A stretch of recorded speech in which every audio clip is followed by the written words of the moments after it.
साध्वी प्रज्ञा की बयानबाजी के बाद खड़े हुए सियासी बवाल को देखते हुए बीजेपी ने आलोक संजर को डमी प्रत्याशी बनाया है।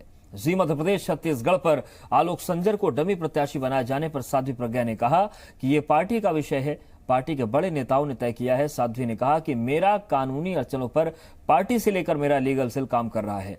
लीगल सेल पूरे मामले को देख रहा है, इसलिए कोई कानूनी अड़चन नहीं आएगी। साध्वी प्रज्ञा ठाकुर ने आज अपना नॉमिनेशन फाइल कर दिया है और बड़ी संख्या में उनकी रैली में ना सिर्फ लोगों का हुजूम उमड़ा, बल्कि कई बड़े जो है नेता इस समारोह में मौजूद थे। मेरे साथ नॉमिनेशन फाइल करने के बाद वो मौजूद हैं। आज नॉमिनेशन फाइल कर दिया आपने? हाँ जी, आज मैंने विधिवत अपना नामांकन भर दिया है और अब प्रचार में लग जाएंगे। आगे की लड़ाई कितनी चुनौतीपूर्ण है? ये कोई चुनौती नहीं है, मैं पूर्ण आश्वस्त हूँ विजय के लिए। कैसा रिस्पांस मिल रहा है जनता से? बहुत अच्छा, सभी हमारे पक्ष में है, क्योंकि हमारा पक्ष सत्य का है, धर्म का है, विकास का है, समृद्धि का है, उन्नति का है, राष्ट्र की सुरक्षा का है, इसलिए सब साथ में है। मुद्दे क्या होंगे बेसिकली आपको लेकर? वो थोड़े दिन में ही आपके समक्ष आ जाएगा।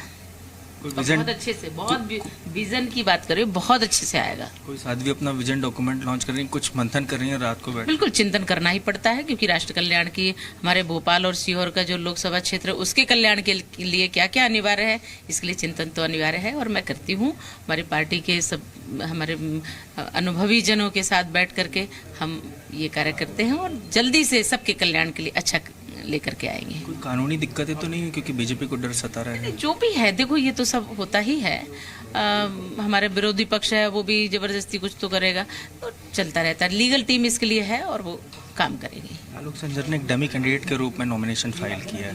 वो सब पार्टी की अपनी योजना है, जो भी है। ये साध्वी प्रज्ञा ठाकुर जो बता रही थी कि जो भी लीगल दिक्कतें हैं उन पर पार्टी काम करे और लीगल सेल काम कर रहा है और तमाम दिक्कतों को जल्द सुलझाया जाएगा। कैलाश मालवीय, जय शर्मा, जी मीडिया, भोपाल। और भोपाल के सांसद आलोक संजर ने जी मध्य प्रदेश छत्तीसगढ़ से खास बातचीत में इस बात का खुलासा किया है कि उन्होंने डमी कैंडिडेट के तौर पर नामांकन भरा है। संजर ने कहा कि पार्टी के निर्देश पर मैंने डमी कैंडिडेट के तौर पर नामांकन फॉर्म दाखिल किया है। उन्होंने कहा कि साध्वी प्रज्ञा का नामांकन फॉर्म मंजूर होते ही वो अपना नामांकन वापस ले लेंगे। उन्होंने कहा कि नामांकन एहतियातन दाखिल किया गया है। कैलाश जोशी और मेरे पिछले चुनाव के वक्त भी डमी कैंडिडेट्स ने फॉर्म दाखिल किए थे। भोपाल से बीजेपी सांसद और अब भोपाल से बीजेपी की तरफ से डमी कैंडिडेट घोषित किए गए आलोक संजर साहब मेरे साथ में मौजूद हैं। उनसे बात करते हैं। सर, आपके डमी कैंडिडेट घोषित होने और नामांकन दाखिल करने के पीछे कई सारे रहस्य छुपे हुए हैं, क्या क्यों ऐसा क्यों? हमेशा से एक प्रक्रिया के तहत कोई ना कोई डमी कैंडिडेट बनता है, क्योंकि सेफर साइड पार्टी चलती है और इसलिए मुझे निर्देशित किया गया तो मैंने उस निर्देश का पालन किया है और बहन साध्वी चुनाव लड़ेगी और वही चुनाव जीतेगी। आपने कहा सेफर साइड, बहुत सारे अभी भी शंकाएं हैं कि साध्वी का निरस्त हो। ना कोई निरस्त नहीं होना ना कोई, लेकिन मैंने एक सेफर साइड इसलिए बोला कि मैं चुनाव लड़ा था तभी किसी ने नॉमिनेशन किया, डमी कैंडिडेट बनाए थे। कैलाश जी के टाइम पे भी डमी कैंडिडेट बने थे। ये एक प्रक्रिया के तहत होता है और वो हुआ है। क्या आप नाम वापसी के दिन आप वापस नाम वापस लेंगे या? निश्चित। भारतीय जनता पार्टी ने मुझे डमी कैंडिडेट के रूप में खड़ा किया है ना। जैसे ही उनका फॉर्म क्लियर होगा मैं अपना नाम वापस लूंगा। एक अलग और सवाल उठ रहे हैं कि चुनाव आयोग में और हाई कोर्ट में, कोर्ट में भी कई मामले चल रहे हैं, उसके फैसले आने बाकी हैं। ऐसे में टिकट उनका कट भी सकता है, चुनाव निरस्त भी हो सकता है। नहीं, जैसे भी मामले हैं मैंने भी उसका अध्ययन किया, हमारे पार्टी के नेताओं ने भी उसका अध्ययन किया है। ऐसा कोई सा भी ऐसा मामला नहीं जिसके कारण उनका फॉर्म निरस्त हो।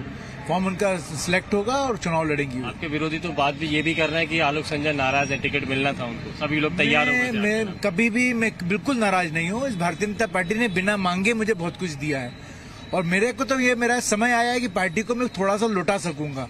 पूरे मन के साथ, पूरी इच्छा के साथ, हृदय से मैं पार्टी के लिए काम कर रहा हूँ।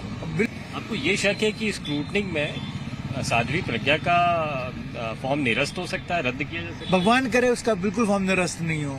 मैं ईश्वर से यही प्रार्थना करता हूँ, बिल्कुल निरस्त नहीं होगा। पार्टी के हमारे बड़े बड़े पदाधिकारी, सभी नेतागण, सबने उसका सूक्ष्म चिंतन किया है। सिर्फ एक मेरे को पार्टी ने निर्देशित किया और मैंने इसलिए फॉर्म भरा है और ऑल ऑफ सडन भरना पड़ा तो मेरे को कितनी परेशानी का सामना करना पड़ा मैं जानता हूँ। बहुत शुक्रिया हमसे बात करने के लिए। आलोक संजर साहब हैं, कह रहे हैं कि नामांकन वापसी के आखिरी दिन वो फॉर्म वापस ले लेंगे। केवल इंतजार इस बात का है कि साध्वी प्रज्ञा का नॉमिनेशन स्क्रूटनी में फाइनल हो जाए। कैमरामैन लवनीत के साथ संदीप भमरकर, जी मीडिया, भोपाल। तो वकीलों की एक बड़ी टीम बुलाई गई थी भोपाल। उसके बाद तमाम जो कानूनी पहलू हैं उन पर बातचीत हुई। उसके बाद नामांकन दाखिल कराया गया। जी मीडिया संवाददाता संदीप भमरकर हमारे साथ भोपाल से जुड़ रहे हैं। संदीप, वकीलों की एक बड़ी टीम बुलाई गई थी, लीगल सेल की बैठक हुई, तमाम लोग बैठे। इसका मतलब यह है कि आशंका तो बीजेपी को है कि कहीं से कुछ गड़बड़ हो सकता है।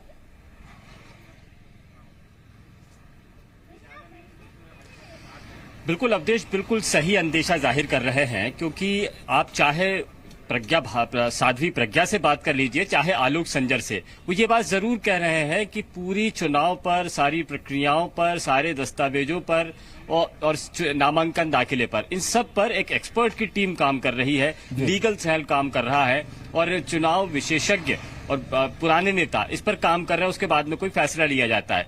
यदि सब कुछ इतना ही शुद्ध होता और आसानी से निपट जाने वाला होता और या बीजेपी को ये पता होता कि अब कुछ गड़बड़ होने वाला नहीं है, ऐसे में डमी कैंडिडेट की जरूरत आखिर क्यों पड़ती? यही सवाल है सबसे बड़ा, जो ये बता रहा है कि आलोक संजर के डमी कैंडिडेट के तौर पर मैदान में आने का मायने ही यही है कि कहीं ना कहीं अंदर से पार्टी डरी हुई है और उसे शक है कि या तो नामांकन निरस्त हो सकता है या फिर नामांकन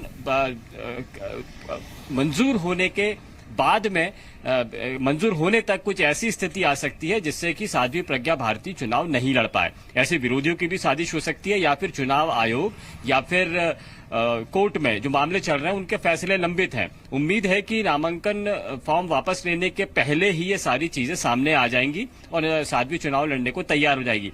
लेकिन शायद अभी भी बीजेपी को डिपेंडेंट होना पड़ रहा है। चुनाव आयोग के फैसले आना बाकी है, चुनाव निरस्त होगा या नहीं होगा। इसी तरह से हाईकोर्ट का एक फैसला आना बाकी है जिसमें याचिका थी कि चुनाव प्रज्ञा भारती का चुनाव रद्द किया जाए। तो ये सब वो वजह है जो बीजेपी को डरा रही है और आलोक संजर को डमी कैंडिडेट के तौर पर नामांकन दाखिले पर मजबूर किया गया है। फिलहाल भले ही बहुत आत्मविश्वास के साथ में पार्टी ये कह रही हो कि लीगल सेल काम देख रहा है, लेकिन चूंकि फैसलों को लेकर बीजेपी डिपेंडेंट है, इसीलिए बहुत ये डर तो तभी खत्म होगा जब फैसला आ जाएगा। बिल्कुल, और उनका नामांकन स्वीकार कर लिया जाएगा। देखने वाली बात होगी कि क्या तस्वीर बनती है। शुक्रिया संदीप जानकारी और अपडेट्स को देने के लिए।